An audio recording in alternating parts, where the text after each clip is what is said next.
Hello guys, what's up? Magandang araw po sa inyo lahat. Sa mga kababayan ko nga po pala dyan sa Pilipinas po, magandang araw po sa inyo lahat. Di na po tayo magpaligoy-ligoy pa mga lods. So, ayan.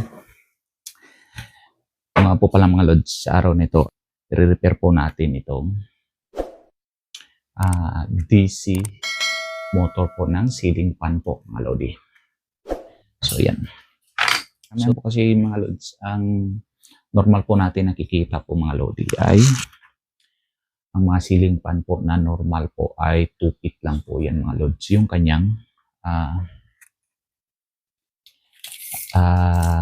wings po mga lods. So, ito po si DC mga lods. Kung bakit po, baka magtaka po kayo bakit DC po ang ginagamit po. Dahil siyam po yung kanyang tawag dito, yung wings niya po mga lods. So ito, bali ito po, halos mag 4 feet na po ito mga lodi. So yan. So pag normal po kasi yung sa atin po mga lodi, pag sa bahay lang po, ginagamit po natin ay 2 feet lang po yan. So bali, dalawa po kabilaan, nag-occupy po siya ng 4 feet lang po. Pero ito po mga lodi, so dahil 45 inches na po yan mga lods, ayan, makikita nyo po. So ang nag-occupy niya po sa bahay po ay 8 feet na po, kasali po yung kanyang body po mga lods. Hindi kagaya po ng normal na mga ano po natin na ceiling fan po, yung AC po kasi 4 feet lang po ang na-occupy niya po. So ito 8 feet po mga lods. Kaya DC po ang gagamitin. Ang ginagamit po mga lods. Parang wala po ako nakitang AC na ganito kalaki mga lodi. So hindi ko lang alam, hindi lang ako sure. So gumagamit po kasi ito ng driver o kahit receiver po ang tawag nila, at may remote po siya. Ang loob niya po mga lodi, ganito po mga lods. So yan, ito po yung sa loob niya mga lodi. So yan, may nakahanda na po ako dito, nakabukas na po ito. So bali ito po, hindi pa po nabuksan mga lods. Ito nabuksan na po, tinanggal ko na po yung cover niya. So ayan, so grabing lakas po ng permanent magnet po. Gumagamit po siya ng permanent magnet mga lods. Ayan, ito yung kanyang permanent magnets. Okay, at ito yung kanyang tsura po sa loob mga lodi. Yun.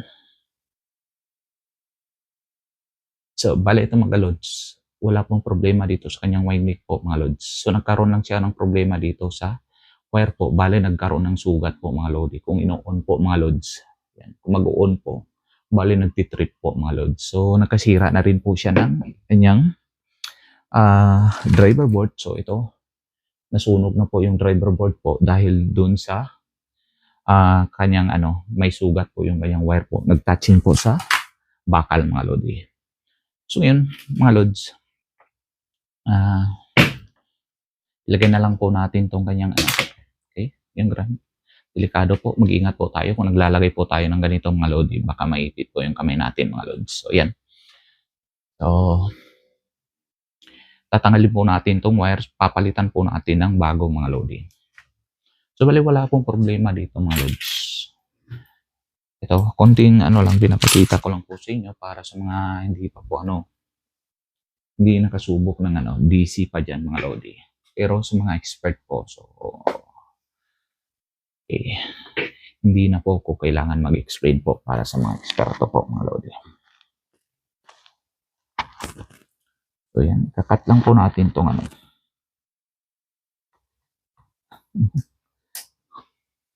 cable tie mga lods. Puputulin po natin yung cable tie. Right, so yan. Okay, natanggal na po natin.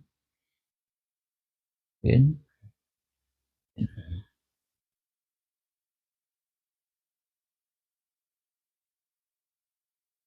So, ingat-ingat lang po tayo sa mga ng ganito mga lodi dahil delikado po. Pag naputol po yan dito mga lods, so may hirapan na po tayo, although pa naman natin ang isang ikot mga lods, pero mas maganda po pag hindi po naputol mga lodi.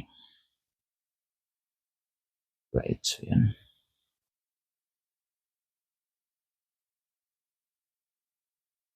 Okay, pakita ko po sa inyo kung saan po yung sugat mamaya mga lods.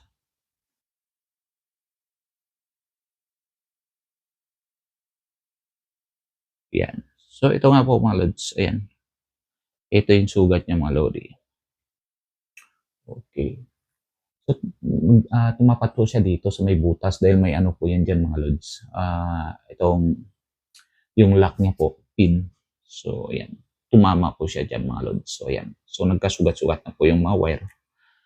Alright, so ika-cut na po natin 'to mga lodi para mapalitan po natin. Okay. Yan. Although ito magamit pa mga loads, pero pag sa kanya po mga lodi, so medyo maiksi na po siya mga lodi. So meron naman po tayo ng DC wire dito mga lodi. So papalitan na po natin yan para bago na po siya mga lods. Okay. At para sa ano nga po pala, mga bago nga po pala dito sa channel na ito mga lodi, huwag kalimutan mag-subscribe po at pinutin yung notification bell sa baba po para lagi kayo updated sa mga susunod na video na ina-upload ko mga lods.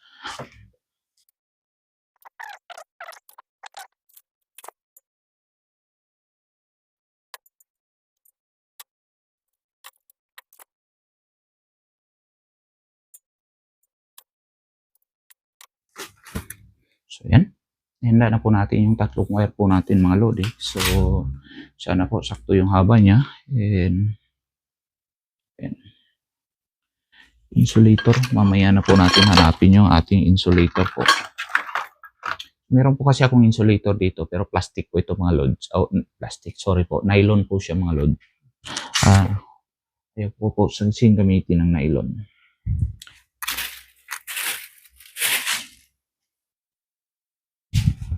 Di na po muna natin hanapin yung ating insulator mga lodi. So, pasok na muna natin to.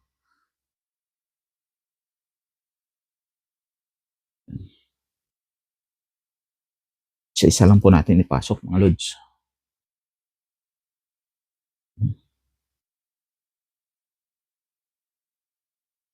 So, yan.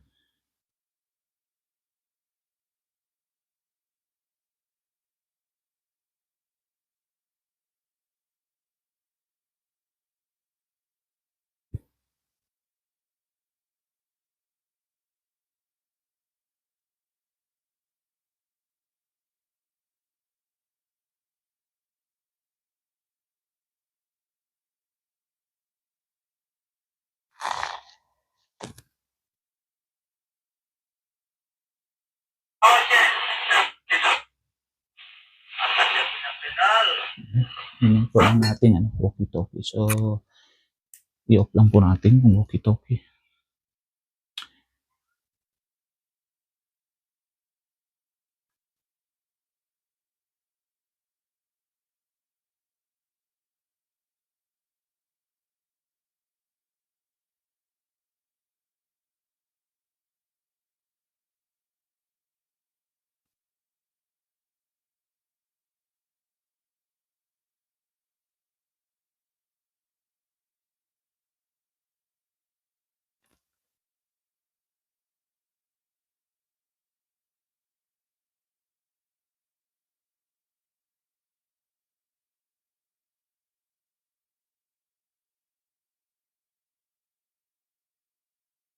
So yung mga lods na ipasok na po natin, babalatan na po natin yung dulo niya, isa-isa. Right, so yan. Check natin, solderin po natin mga lodi kung mainit na. Okay. Ito, dahil gagamitin po natin ulit yung ating insulator mga lods. Wala po kasi tayong ganitong klaseng insulator. Ayan.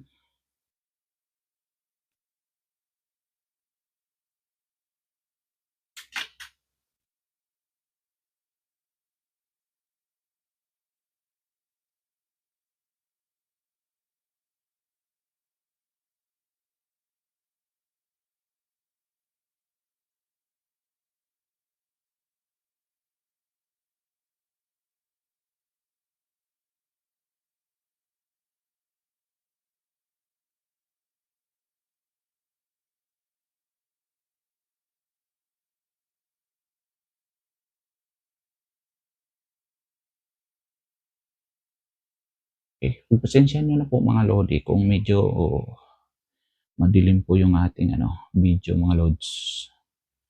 So, dahil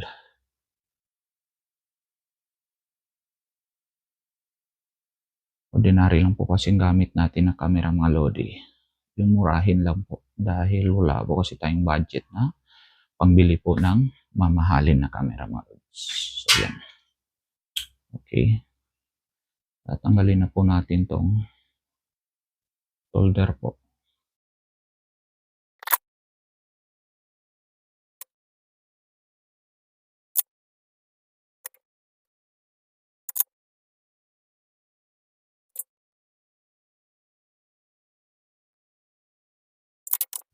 Alright, so yan.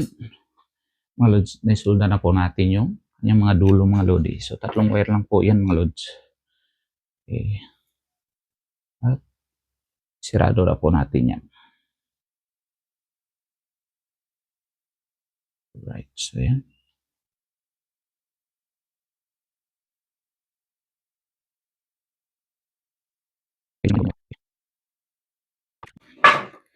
Para hindi po siya matanggal mga lods pag nahila po sa taas mga lodi yung wire. So, kailangan naka-cable tie po yan mga lods.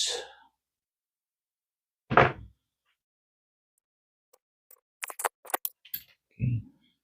Wala po kasi akong cutter mga lods. So, hindi ko nadala yung cutter ko. So, gagamitin po natin ng nail cutter po. Nail cutter. So, yan. Okay mga lods. So, since nilagay na po natin yung wire, so, hanapin ko lang po yung insulator po natin mga lodi. Alright. So, yan mga lods. Since wala po akong insulator na malaki na kasya tong tatlong wire po mga lodi. Okay. So, mayroon pa ko dito na maliit po. Kahit dalawang wire po mga lodi. So, yan. Medyo masikip din po mga lodi. So, mirapan po tayo dito Ang gagawin po natin mga lodi, i-single-single na lang po natin. Isa-isa po natin yan. Okay. So, yan. Cut po natin to. Try muna natin ng dalawang wire mga lodi. Okay, sana po kasya tong dalawang wire. Okay. Pag nakalusot po ang dalawang wire, dapat dalawa na lang po ang po natin mga lods. Okay, atin mga lodi.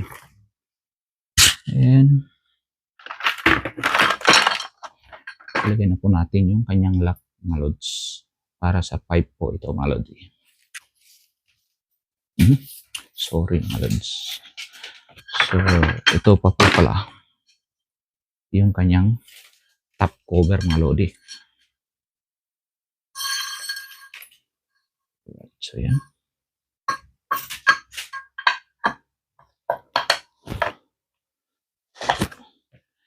Yan. So, yan. Lods, ito nga po pala yung bearing niya sa baba mga lodi. Tinanggal ko po kasi yan. And next cover niya po.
So, yan mga lods.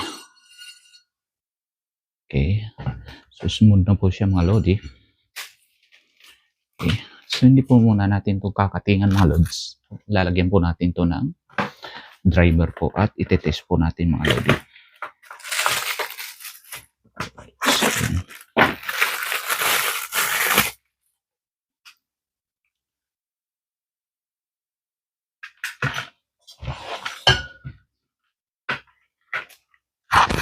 Alibaba muna natin to mga lodi isa.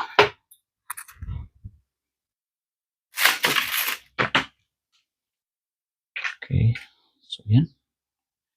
Sundan na lang po natin mga lods yung kanyang kulay mga lods. Okay. Okay. Itong tatlong wire dito sa driver po kasi niya mga lodi. Tatlong wire po. Okay. Sa motor po. Okay. Okay. Ayan. Hindi po tayo magkakamali dyan dahil may nakasulat po na 2 motor po. At saka dito yung dalawang AC niya po. At ito yung sa ilaw po mga lodi. Okay. Ayan. Sa ilaw po yan mga lods. So tayo maglagay ng light. Okay. At ito yung earthing po mga lodi. Okay.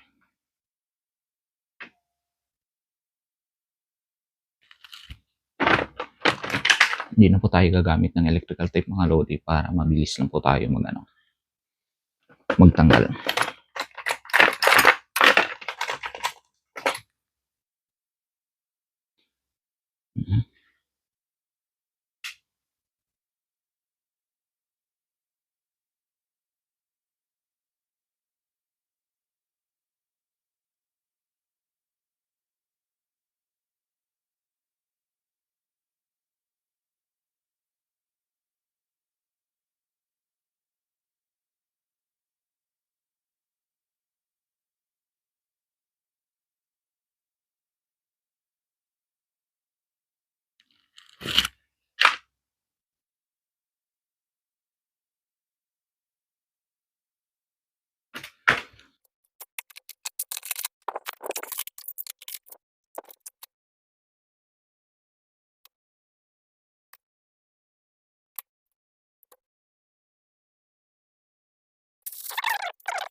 Iangat na lang po natin to mga lods. Ito po mga lods, try po natin to.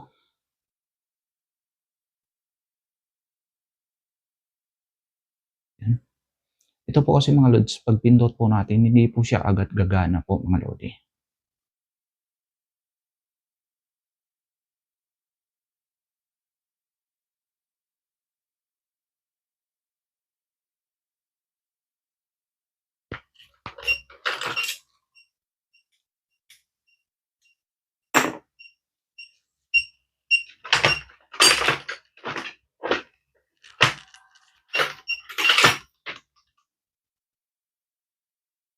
Ayan mga lodi.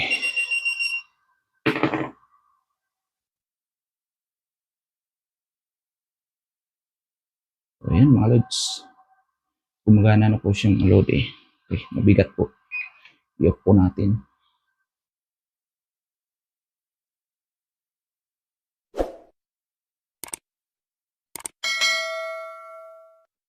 Alright. So hanggang dito na lang po. Hanggang sa muli po. Maraming salamat po. Stay safe, stay creative. God bless you all. Bye-bye.